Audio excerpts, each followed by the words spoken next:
ingeniería ambiental. ¿Ya? Para hoy día tenían que ir armando grupos, espero que ya lo hayan hecho. No sé cómo les ha ido con eso.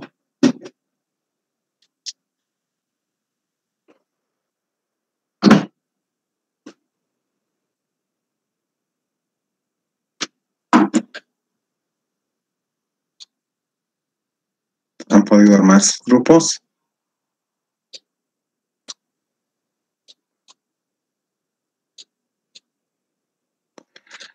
Bueno, sería bueno que lo vayan haciendo porque la fecha de entrega del primer trabajo ya es el 1 de octubre, que es aquí a 2 semanas. Cuanto más tiempo tengan para hacer su trabajo ustedes, va a ser mejor para ustedes, ¿no? Entonces vamos a continuar con la materia. También recordarles que el texto base se encuentra en la plataforma académica. Voy a compartir un rato la pantalla.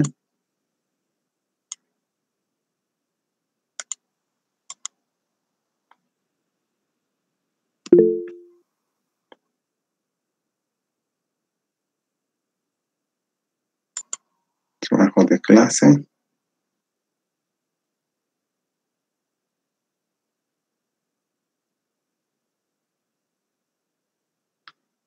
Como dice, textos de historia de la contaminación. La que estamos viendo ahora es esta.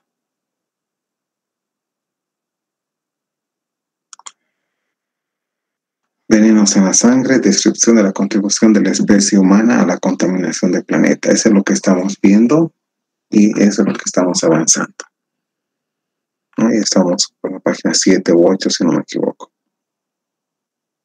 Entonces ustedes pueden hacer seguimiento en ese documento.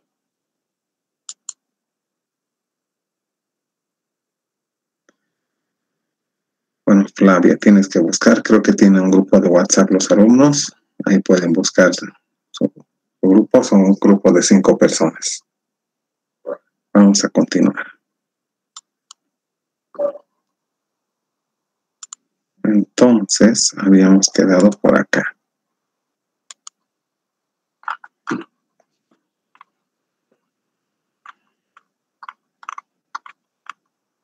Aquí.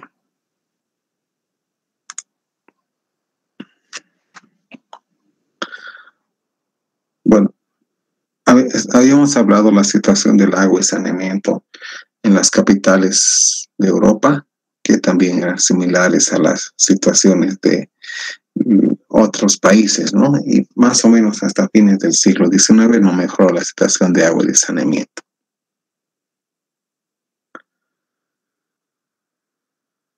Recién a finales de los años 80, la mitad de la población de los países industrializados consumía agua que venía de plantas de tratamiento. Eso quiere decir a partir de 1985-86. Antes las aguas de consumo venían directamente de las fuentes.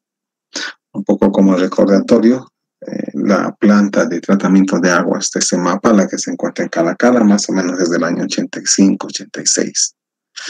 Y si no me equivoco, la planta de tratamiento de aguas residuales del Barrancho es de cerca de los años 90. Antes de eso, gran parte del mundo no tenía agua tratada, por así decirlo. Entonces había grandes problemas de contaminación. Ahora, yo quisiera que ustedes se pongan en la situación de no tener alcantarillado, de no tener agua de consumo y vivir así por muchos años, ¿no? De hecho, algunos barrios quizás en nuestra ciudad son así todavía, pero es porque no está llegando todavía las redes, ¿no? Pero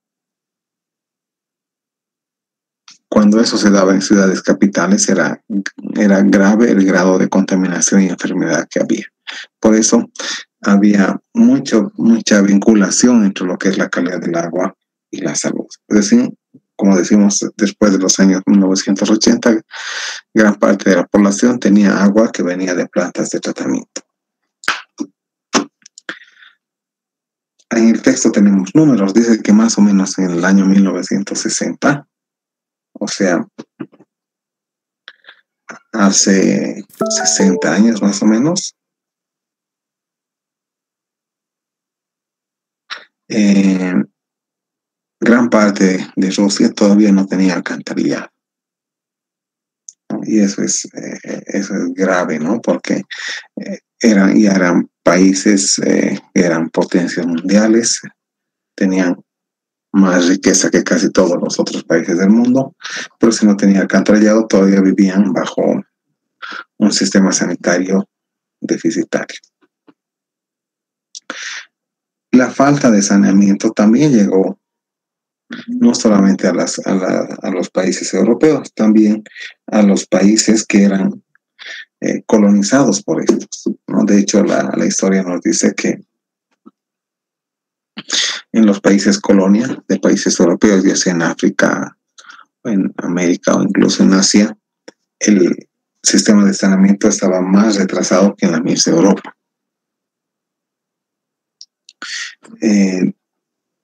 Había una resistencia a instalar sistemas de alcantarillado para las poblaciones que eran originarias. Es decir, si tú tenías un país que había sido colonizado por ingleses, la zona donde vivían los ingleses sí tenía buenos sistemas de agua y alcantarillado, pero la zona donde vivían los originarios, pues no.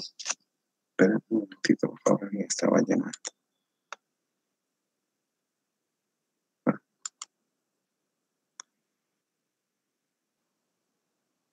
Entonces había una cierta resistencia a instalar alcantarillados para los originarios, ¿no? De hecho, dentro de las muchas colonias, Nigeria, que es un país, que era un país colonia de Inglaterra, solamente en 1916 tenía solamente alcantarillado para los barrios donde vivían los europeos, ¿no? Manila, que había sido conquistada por España, todavía mandaba sus aguas residuales al río, más o menos en ese año, ¿no? Y otros países tenían otras afecciones como otras condicionantes, como ser los factores culturales, ¿no? De hecho, en India había un problema que no se podía evitar, que se mande agua residual al río. Y peor que se limpie el río, ¿no? Porque el río era el lugar donde se transportan sus almas y los muertos. Entonces no se permitía que hubiera un tratamiento o una manipulación del agua, ¿no? Ese es el río Ganges, que es el río principal o más conocido de la India, de acuerdo a su cultura.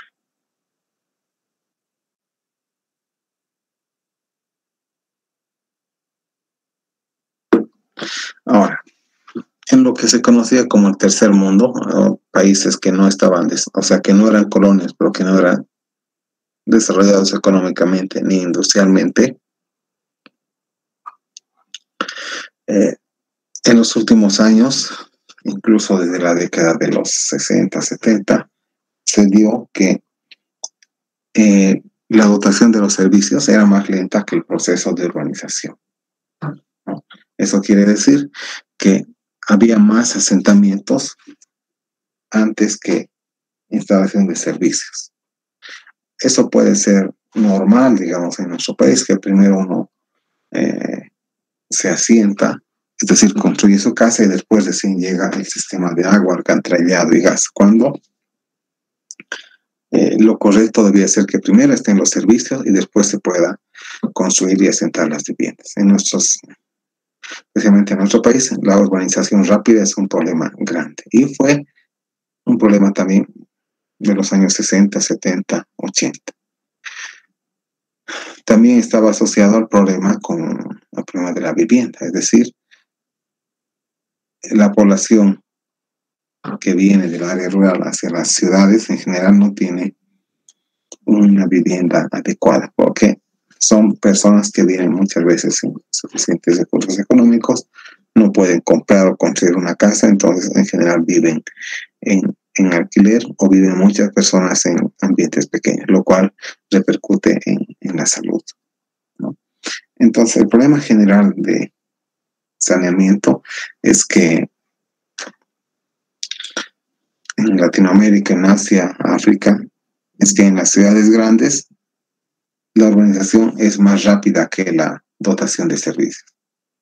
Y eso conlleva a que mientras los servicios no lleguen adecuadamente a los nuevos asentamientos, siempre hay la posibilidad que haya enfermedades. Ahora, también hay problemas de agua y de saneamiento cuando existen desplazamientos de personas, ¿no? Desplazamientos que implica el movimiento de grandes números de personas, de ciudades enteras, de poblaciones enteras, debido a algunos fenómenos, como ser guerras, fenómenos naturales, fenómenos económicos, ¿no? Guerras tiene que ver con que hay zonas que son azotadas por la guerra donde se realizan combates. Entonces la gente, los que no son los combatientes, deben emigrar. Y harto de esto se ha visto en estos últimos años en el Medio Oriente, ¿no? Especialmente en Siria, en la frontera con Israel, donde por la guerra mucha gente tiene que irse. Y al haber desplazamiento masivo de personas, esas personas en general van de una ciudad a otra, de un país a otro, de una zona a otra. Y en general, por el número de personas que se desplazan, que son muchas, siempre hay conflictos de abastecimiento de agua y de saneamiento, ¿no? Es decir, los famosos campamentos, ya sea de refugiados. Su principal problema es la dotación de servicios de saneamiento, más allá de que puede que no haya servicios de agua potable. Ahora, ¿cuándo también se dan desplazamientos? Cuando hay fenómenos naturales. Desplazamientos quiere decir movimiento masivo de personas. Fenómenos naturales como ser inundaciones o sequías, ¿no? Cuando hay inundaciones, la gente que está en las zonas bajas tiene que moverse. Y eso quizás ustedes han visto en noticias aquí en Bolivia, se ha dado especialmente en Santa Cruz, en Beni, en Pando, cuando hay grandes lluvias, la gente sale a la carretera o a los lugares altos. De hecho, es una forma de desplazarlos, porque ahí especialmente porque es inundables, no de poner los residuos humanos. Y también existen fenómenos de urbanización por desplazamiento, pero debido a fenómenos económicos. Fenómenos económicos como hacer devaluaciones severas, o fenómenos como cierre de empresas. Y eso es lo que se ha dado en nuestro país en la década de los 80, especialmente entre 1983 y 86, cuando hubo una gran depresión, digamos, para la economía boliviana, ya que bajaron los costos de los minerales y hasta ese año los minerales o la minería era la fuente principal de recursos de nuestro país. Debido a eso, a ese bajón del costo de minerales, hubieron problemas en el país, que no hubieron suficientes fondos para hacer funcionar el Estado. Y parte del Estado era una gran empresa minera llamada Comibol, que era la Corporación Minera de Bolivia. La Comibol tenía más de 30,000 empleados y en un año tuvieron que despedir a más de 20,000. Entonces eso generó un movimiento, un desplazamiento de personas, pero debido a fenómenos económicos, es decir, no tenían fuente de trabajo y tenían que desplazarse. Y fue bastante famoso, el famoso proceso de delocalización. Delocalización implicaba localizar a un trabajador en otro lugar, y a veces ese otro lugar era fuera de la empresa. Debido a eso ha habido grandes movimientos de migración en nuestro país, especialmente de la zona occidental hacia la zona oriental, o de la zona occidental a la zona de los valles. Entonces ha llegado mucha gente de centros mineros a Santa Cruz, Cochabamba y La Paz, porque en su momento eran las capitales de departamento y las cuales tenían mayores perspectivas de crecimiento, juntamente con las gentes que estuvieran ahí. Entonces, ese tipo de desplazamiento ha hecho que a veces se formen barrios en pocas semanas.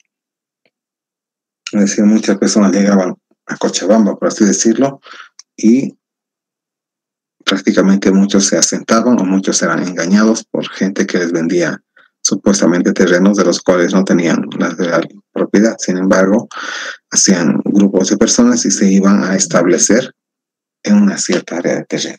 En cierta área de terreno empezaban a construir pequeñas habitaciones, después empezaban a tener turriles para recolectar agua, empezaban a solicitar sistemas de alumbrado eléctrico y de electricidad y ya se consolidaban. Pero ese tipo de fenómenos ha hecho que, por ejemplo, sistemas de alcantarillado como el de Cochabamba, La Paz, que estaban diseñados, por así decirlo, para 100, en menos de 2 meses se ha vuelto 110. Entonces no ha habido tiempo de extender las redes ni de agua potable ni de alcantarillado. Entonces, esos fenómenos de urbanización por desplazamiento, guerras, fenómenos naturales y económicos, si bien se han dado quizás en el siglo XX, XXI, también se han dado en los siglos pasados, con las mismas consecuencias.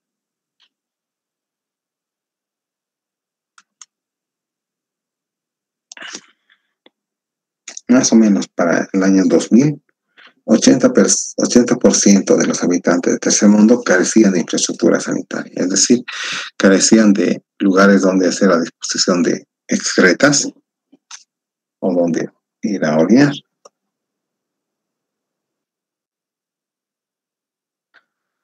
A medida que iba pasando el tiempo, llegamos a la era industrial, el problema de los residuos sólidos se hizo más complicado, ¿no? ¿Por qué? Porque cuando empezó la era industrial, muchas máquinas eran movidas con animales como caballos. Y esos también generaban residuos, es decir, heces. Y eso generaba enfermedades. Ahora, si hablamos, ¿qué pasó más o menos con el problema de los residuos domésticos a lo largo de la historia? Podemos decir que uno de los grandes, o sea, uno de los sectores que más contribuyó a los residuos sólidos hasta más o menos principios del siglo XIX, a principios del siglo XX, fue el transporte por caballos, ¿no? Es decir, gran parte de la gente se transportaba en caballos. El problema es que los caballos no son un auto. Y los caballos generan también residuos. ¿Cuáles eran los residuos que generaban? Pues eran residuos tipo heces, ¿no? Es decir, ese pecado del caballo que estaban, digamos, distribuidos en varias calles de las ciudades, haciendo un problema de contaminación general. Especialmente cuando había sequía, pues las heces se secaban y con el viento eran transportadas a los alrededores. Pero cuando llovía, las heces secas se remojaban y se diluían con el agua. Por tanto, el agua que estaba en el piso luego de la lluvia también era potencialmente tóxico. Si seguimos hablando respecto a la contaminación por excremento de caballos, se hicieron algunos números, ¿no? Por ejemplo, se estima que en 1830 en Inglaterra había 3 millones de toneladas de excremento en las calles, lo cual es bastante. En 1900 se estimó como 10 millones de toneladas. Más allá de las cantidades de excrementos que generan los caballos, también tiene que ver con la tasa de nacimiento y mortalidad de los caballos. Entonces, si bien se criaban los caballos para que crezcan y puedan ser entregados a otro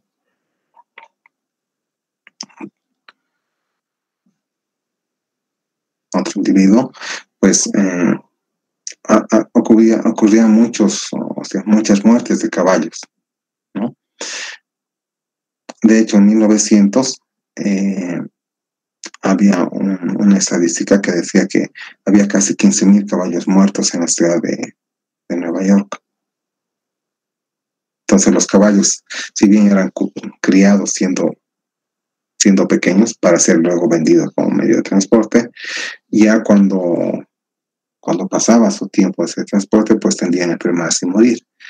Y pasaba a constituir un problema de residuos sólidos en la ciudad, porque no había sistemas de recolección ni sistemas de tratamiento de basuras en ese tiempo. Entonces, también los cadáveres de caballos eran un problema. Recordemos que, ¿por qué eran un problema? Porque son animales bastante grandes y pesados que difícilmente son transportables o movibles cuando se han muerto, ¿no? Ahora, la problemática de los residuos sólidos derivados del transporte fue tan grande que casi la población esperaba cualquier otro medio que reemplazara a los caballos. Y ese reemplazo vino más o menos en cerca de 1890, cuando empezaron a circular los primeros automóviles. Los primeros automóviles eran automóviles que tenían motores de explosión y ellos reemplazaron rápidamente a los caballos debido principalmente a la contaminación que generaba.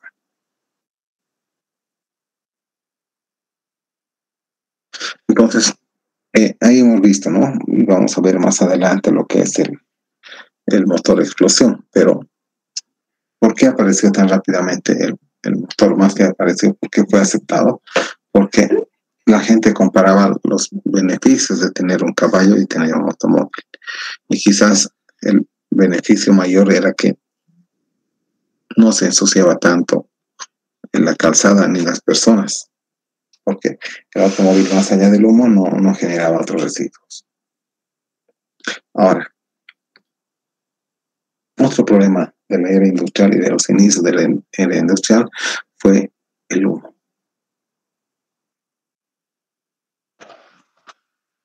Pero, ¿de dónde viene el humo? Y el humo en los siglos XIV, XV, XVI, mayormente venía de la quema de madera o de carbón.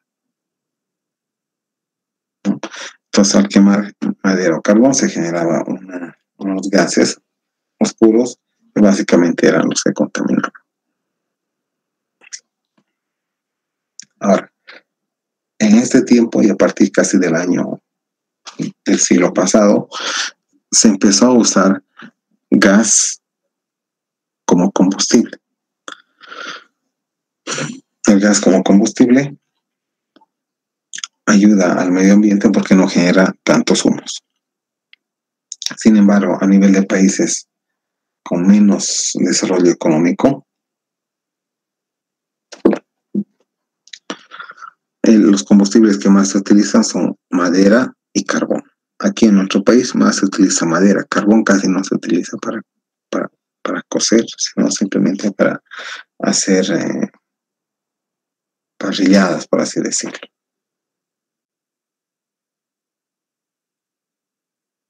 Ahora,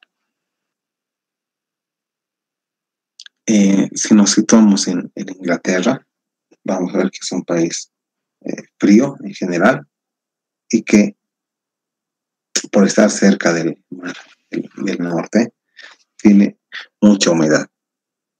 También asociada al polo norte se tiene mucho frío. Entonces, la población del norte de Europa en general tiende a utilizar el carbón como medio de calefacción o como fuente de calefacción. Sin embargo, la historia nos dice que en Inglaterra, más o menos en el siglo XVI o XV,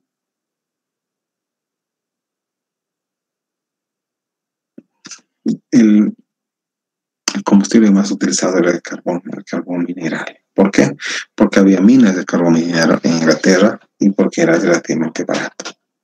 El hecho que se utilizara carbón mineral para calefacción y para cocina hizo que cada vez hubiera más humo en los cielos. Tanto así que entre los siglos XIV y XVI, la ciudad de Londres tenía el cielo permanentemente cubierto por esta capa, ¿no? Y en esa época también se menciona que a la hora de comprar casas o comprar terrenos, se veía dónde estaban ubicados y la gente prefería en lo posible donde no hubiera mucho humo, es decir, en la parte alta.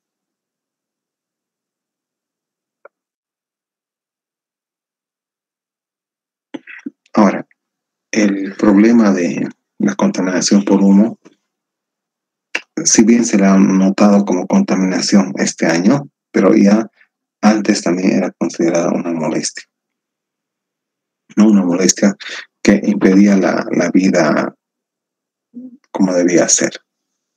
Es así que en 1661 se escribieron varios libros referidos a lo que era el humo o la niebla que estaba en Londres. En 1661 se escribió un libro llamado Fumifugium, que, entre otras cosas, mostraba cómo eran los efectos del humo en la población. Y esta es una narrativa. Dice: es este inaguantable humo que oscurece las iglesias, envejece los palacios, ensucia la ropa y pudre las aguas, y hasta la misma lluvia la daña. Los rocíos que caen en todas las estaciones hacen bajar el vapor impuro o la neblina, digamos,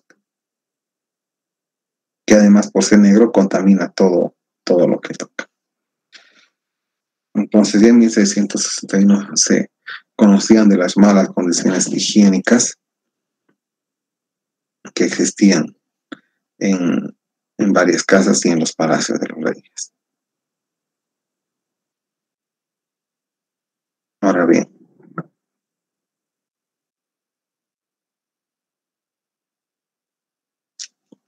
seguimos hablando de la contaminación por humo. En el siglo XIX hubo una gran afectación por contaminación ambiental debido a humo, ¿no? Y eso se dio principalmente porque el carbón era la única fuente de calefacción. Es decir, el quemar carbón calentaba a la población dentro de los domicilios. Se estima que más o menos en 1880 existían 800.000 domicilios en Londres. Sin embargo, aparentemente alguien contó que había 3 millones de chimeneas, es decir, había muchas más chimeneas que domicilios.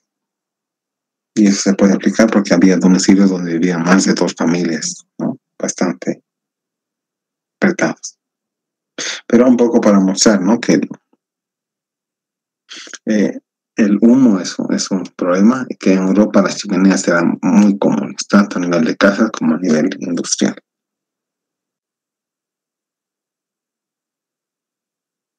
Seguimos con el humo.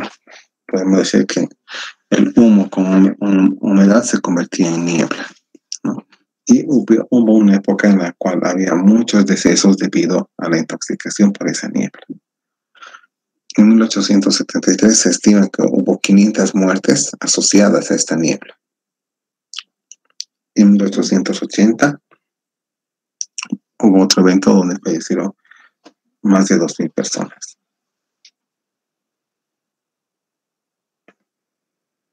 Ahora, ¿en qué afecta también este humo que viene de la contaminación atmosférica?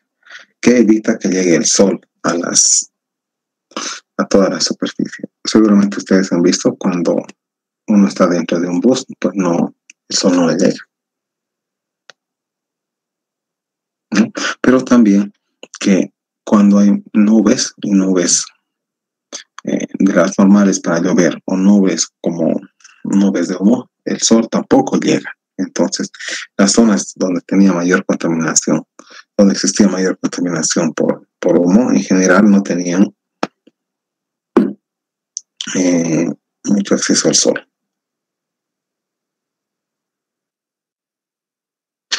En Inglaterra se da el fenómeno que la contaminación por humo era bastante común, ¿no?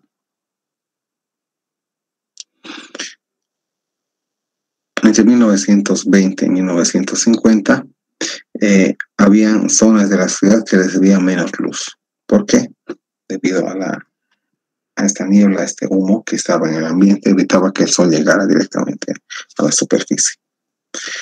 Y también en 1952 hubieron ya problemas por la ingestión del humo de la niebla, porque se consideraba que estaba asociado a otros gases y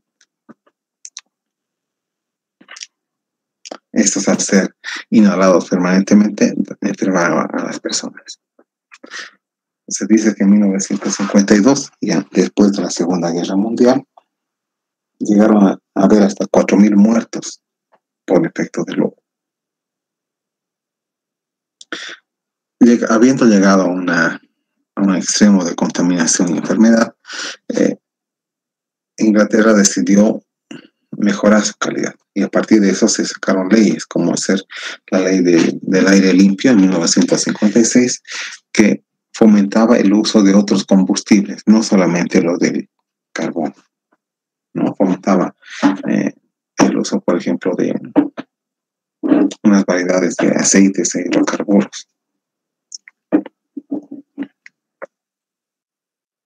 Ahora, a partir de esa misma ley, en 1970, la cantidad de humo en Inglaterra había disminuido casi un 80%. Y la cantidad de sol había aumentado. Entonces, ¿qué significa eso? Que había mejor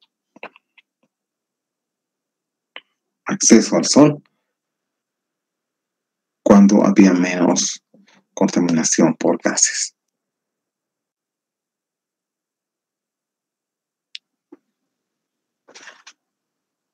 Ahora, ¿cómo se ha reducido la contaminación por este tipo de humo? Básicamente buscando usar combustibles que produzcan poco humo.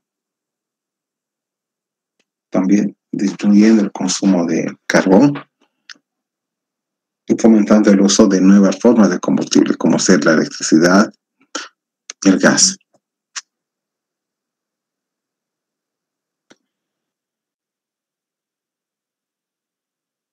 Hablamos de contaminación industrial. Se refiere a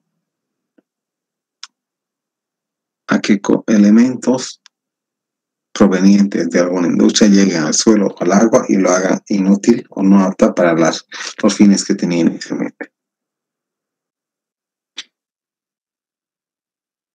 Ahora, si hablamos de algunas industrias específicas,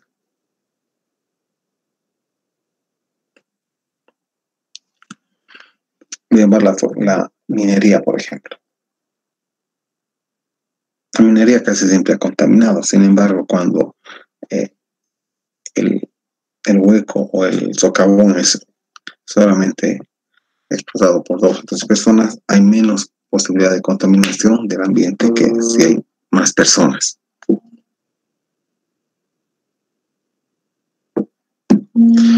Entonces, la contaminación en las primeras fases del nivel industrial era muy limitada. No limitada porque las industrias también eran pequeñas. Y los efectos también eran localizados. ¿Por qué? Porque las industrias eran pequeñas y localizados porque en general estaban alrededor de la industria, a unos pocos metros. Ahora, este tipo de contaminación se mantuvo así, pequeño, mientras también la industria se mantenía a pequeña escala, es decir, había industrias más que todo artesanales. Pero a partir de que la industria empieza a desarrollar, por ejemplo, la industria de la minería y del refinado de oro, empezó a notarse más la contaminación, ¿no? Si vemos la industria de la minería, podemos ver la explotación minera o el aprovechamiento de minas. Por ejemplo, para el oro se necesita otro compuesto químico para separarlo y purificarlo, que es el mercurio. Y el mercurio es un un gran contaminante.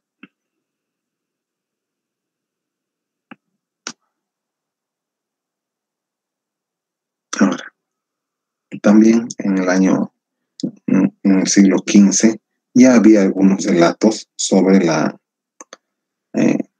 contaminación en regiones mineras, y uno de ellos es Estrabo, que dice lo siguiente.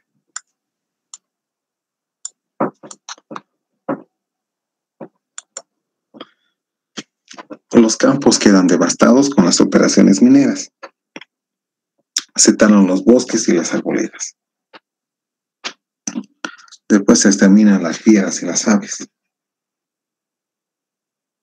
Y una vez que se lavan las zonas, el agua que sale está envenenando arroyos, ríos y destruye a los peces. Entonces, básicamente, era la descripción de la contaminación del agua por compuestos tóxicos, pero presentada en 1556, ¿no? Entonces, ¿qué es lo que decía, no? Que todos los campos o los terrenos de los bosques quedan dañados cuando hay minería cercana.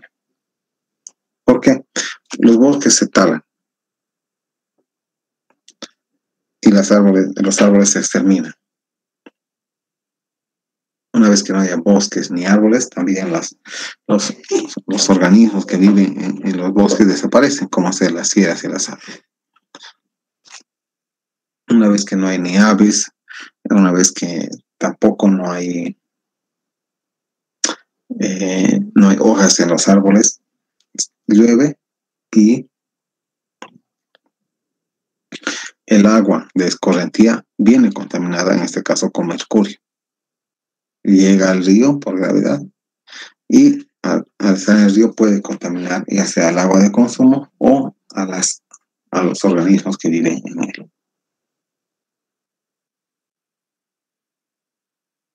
Vamos a seguir un rato más.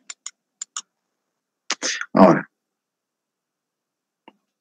si seguimos hablando de lo que es la contaminación, hay problemas de contaminación a lo largo de todo el mundo, pero vamos a ver algunos países específicos, ¿no? Vamos a ver, por ejemplo, algunos casos de contaminación en la historia. Vamos a ver primero de Japón, ¿no? Y la historia habla de una primera mina de cobre que generó problemas hasta 4 siglos después. Dice, esta mina se abrió en 1610 y producía la mitad del cobre del país. Después, unos 10 años después, más que las ganancias por el cobre, era visible el deterioro del medio ambiente, es decir, la contaminación por aguas y la contaminación del mismo suelo. Entonces, hubo una disposición de cerrar esta fábrica. Después de otros muchos años, la empresa minera volvió a abrir, pero no había ningún sistema de manejo de residuos. De hecho, los desechos se botaban al río cercano. Una vez que se botaron los desechos al río, es muy posible que los peces hayan sido contaminados. Y también las tierras agrícolas hayan sido contaminadas con esos compuestos. También dice en la historia que casi todas las personas, plantas y animales de la zona murieron en muy poco tiempo debido a ese conflicto.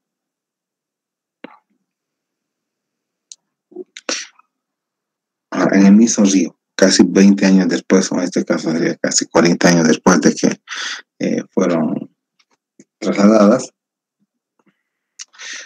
se vio que 28 aldeas estaban afectadas y más o menos 40.500 hectáreas estaban contaminadas.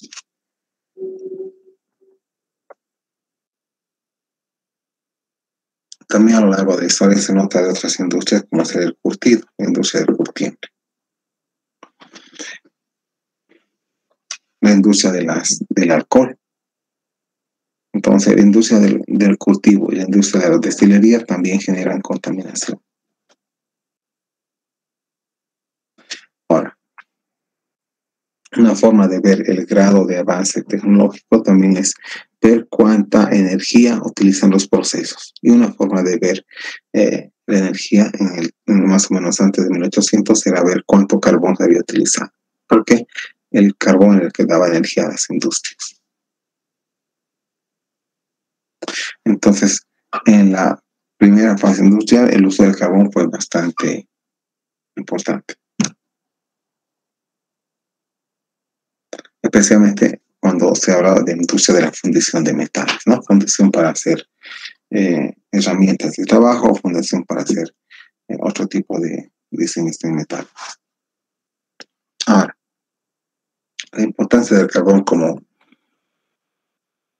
combustible se pudo ver ya casi desde el siglo XIX, ¿no? A partir del año del siglo XIX, como dato, se vio que para adelante el consumo mundial del carbón multiplicó por 46 veces. ¿Por qué?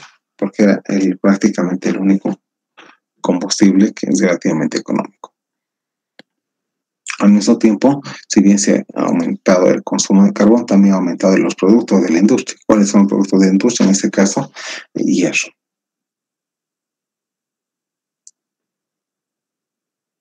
Ahora sabemos que si aumenta el costo de una materia prima, también puede aumentar otros costos. Es muy posible que haya habido problemas económicos cuando se haya, como se mencionó, la existencia de recursos de otros lugares, ¿no? Entonces, resumiendo, aumentó la producción de hierro que utilizaba más carbón, pero al generar más dinero por ese hierro, también no se quería disminuir el uso del carbón, que sería una forma de disminuir la contaminación. Ahora, ¿cuál es la importancia de estos gases o cuál es su característica principal? Es que la combustión de carbón produce humo y un gas llamado dióxido sulfúrico. La combustión es quemar, ¿no? También producen estos gases los procesos de fundición de metales, ¿no? Es decir, cuando se funde un metal se libera carbón, se libera dióxido sulfúrico y otros. Ahora, las personas que trabajaban en fundiciones siempre estaban expuestas a contaminación. Recordemos que antes de 1800 no había ley general de trabajo, no había protección para el trabajador y básicamente el trabajador trabajaba de acuerdo a voluntad del contratante.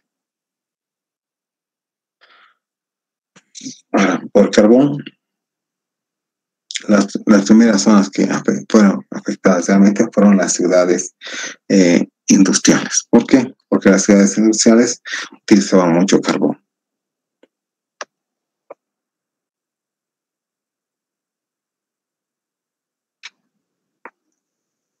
Otra industria que generaba contaminación fue la industria química de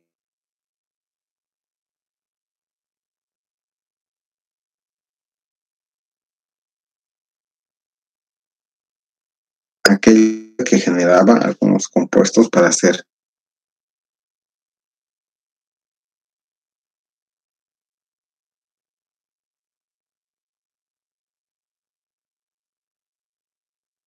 otros gases tóxicos llamado hidrocloruro, que es bastante contaminante. Ahora,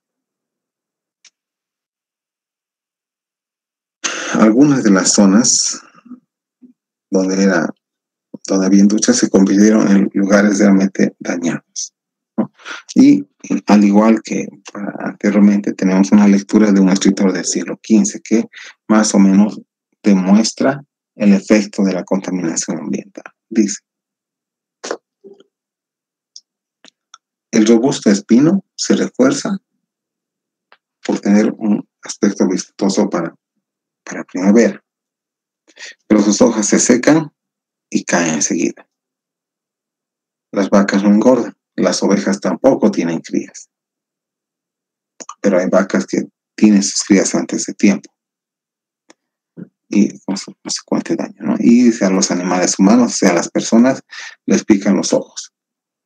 Tienen sensaciones desagradables en la garganta y una tos molesta y dificultades para respirar. Entonces, esto se refiere un poco una reflexión de la contaminación atmosférica. Más o menos debe ser esto en el año 1600. ¿No? Y dice los efectos del humo en los pinos, por ejemplo. Luego, efectos en las vacas, en las ovejas. Y también efectos en la salud humana. Ahora, vamos a ver algunos otros conceptos de historia de la contaminación.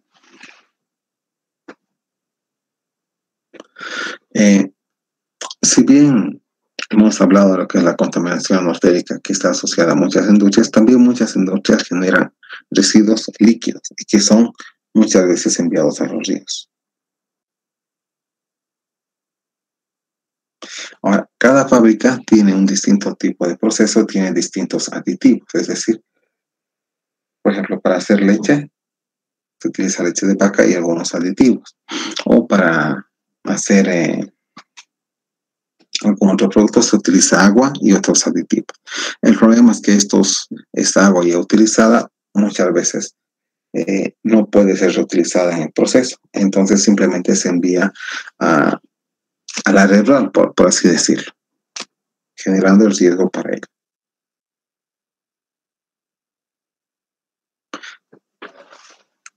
Hablando, digamos, de países europeos, se dice que casi todos los ríos de las zonas industrializadas de Europa y Norteamérica se cerraron en el siglo XIX,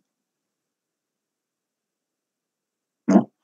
Y también los ríos se utilizaron como depósitos de basura o lugares donde se deposita la basura. Y es algo que ocurre en estos tiempos también en nuestras ciudades, ¿no? Mucha gente bota su basura al río, y independientemente si sea una persona o si sea una industria.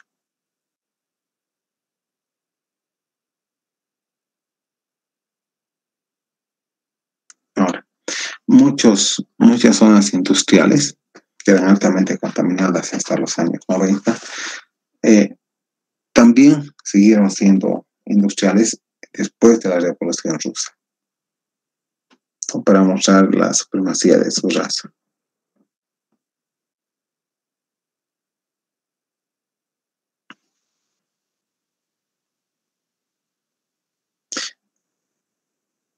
A partir de que más o menos en la época de los gobiernos comunistas se ha dado bastante interés a la producción, especialmente a la producción relacionada a la minería. Durante la época de la Unión Soviética, pues los países llamados comunistas tenían una industria bastante fuerte. Sin embargo, no tenían controles de contaminación. Hablamos de lo que es el bloque soviético, más o menos en 1940, las ciudades más importantes desde el punto de vista industrial eran Checoslovaquia y Katowice en Polonia. Estas dos ciudades tenían el potencial de contaminar a gran parte de la población. Ahora, algunos datos, ¿no? Se dice que más o menos en 1989, el 16% de la población de Rusia sufría de contaminación industrial y química y sufría una catástrofe ecológica. ¿Por qué?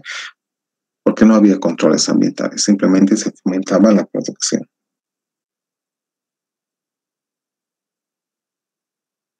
Ahora también la calidad del aire en Moscú dice que empezó a descender en los años 30. ¿Por qué? Porque empezaron a haber industrias, ¿no?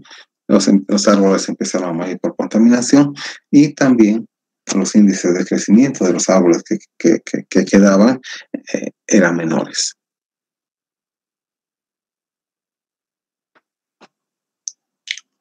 También se dice que en Tokio a finales de los años 70, casi el 75% de los ríos no tenían peces, ¿no? ¿Por qué? Porque estaban altamente contaminados.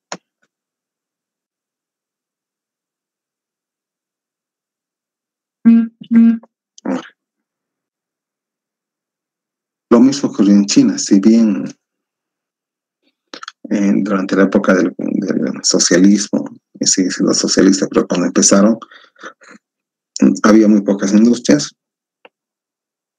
Hasta 1980 el número de industrias aumentó, generando un mayor Producto Nacional Bruto, que es un indicador de riqueza. Sin embargo, esta expansión se ha dado a, digamos, a costa de la contaminación. De igual manera, en nuestro continente, en Brasil, hubo casos de contaminación industrial severa. Uno de ellos fue en la ciudad de Cubatao. Si ustedes pueden ver en internet, o sea, con este nombre, a ver que realmente tenía una ciudad industrial muy contaminada. Bueno, hasta ahí vamos a quedar. Vamos a empezar contaminación la siguiente semana, la siguiente clase, que sería mañana.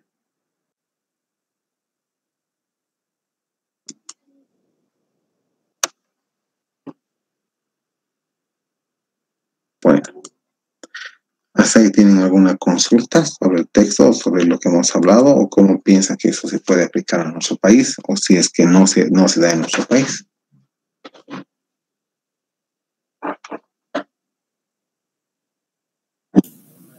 Inge, una pregunta. Sí.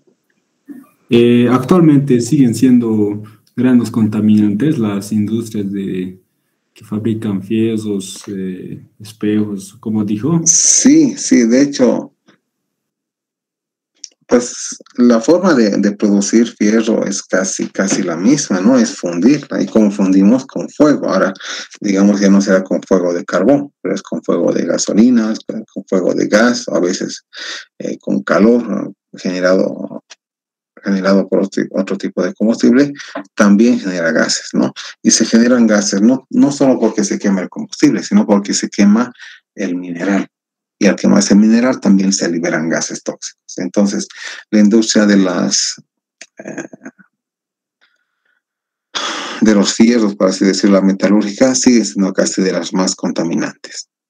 Obviamente hay algunas empresas muy grandes que tienen forma de reducir la contaminación o de tratarla, pero la mayoría no es así.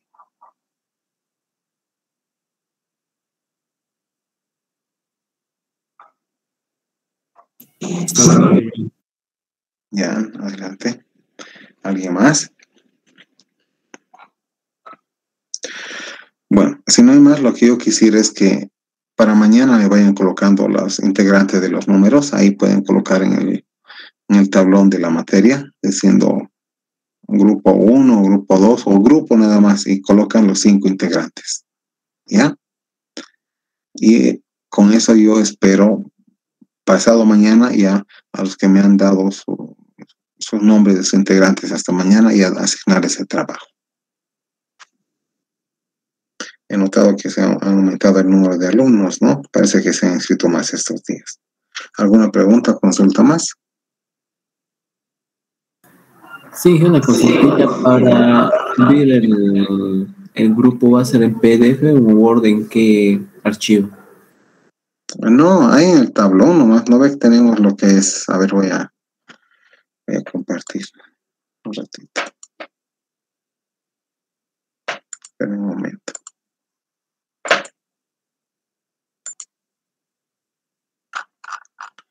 Acá pueden decir.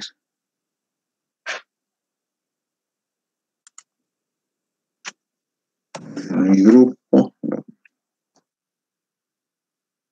tiene 3 componentes. Juan, Pedro, Paula.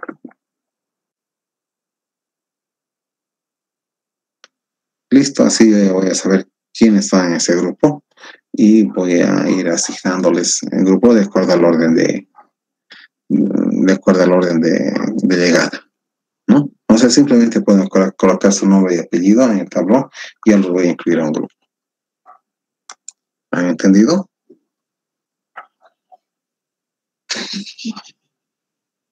Bueno, sin más, vamos a quedar aquí. Si no tiene alguna consulta o pregunta.